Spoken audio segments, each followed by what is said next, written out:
Hello friends, எல்லாருக்கும் வணக்கம். இன்றைக்கி சூப்பரான முறையில் இட்லி ரைஸ் வச்சு சூப்பராக ஒரு முறுக்கு பண்ண போகிறேன். எப்படி பண்ணலாம் பார்க்கலாம் வாங்க. ஒரு 6 கப்பு கிட்ட இட்லி ரைஸ் எடுத்து ஊற வச்சுக்கிட்டேன். கூடவே ஒரு 12 பட்டை மிளகாய் சேர்த்து அது கூடவே ஊற வச்சுக்கிட்டேன். 1.5 கப்பு பொட்டுக்கடலை எடுத்து லைட்டாக வறுத்துட்டு நீங்கள் பவுடர் பண்ணி எடுத்துக்கோங்க.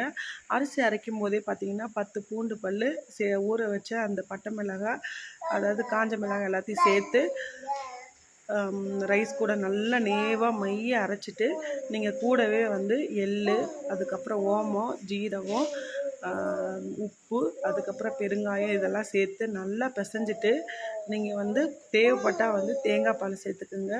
ரொம்பவே டேஸ்ட் நல்லாயிருக்கும், நல்லா சாஃப்டாக இருக்கும். அதுக்கப்புறம் பார்த்திங்கன்னா இது கூட வெண்ணெய் சேர்த்துக்கிட்டால் இன்னும் நல்லாயிருக்கும். நான் இன்றைக்கி உருக்குன நெய் தான் ஊற்றிக்கிட்டேன். நல்லா மாவெல்லாம் பிசைஞ்சிட்டு நீங்கள் முறுக்கு செய்கிற அந்த இதில் சேர்த்து நீங்கள் போட்டிங்கன்னா நல்லா சாஃப்டாக டேஸ்ட்டாக வரும். வீட்டில் நம்ம செய்யும்போது அந்த கார்லிக்கெல்லாம் போட்டு டேஸ்ட்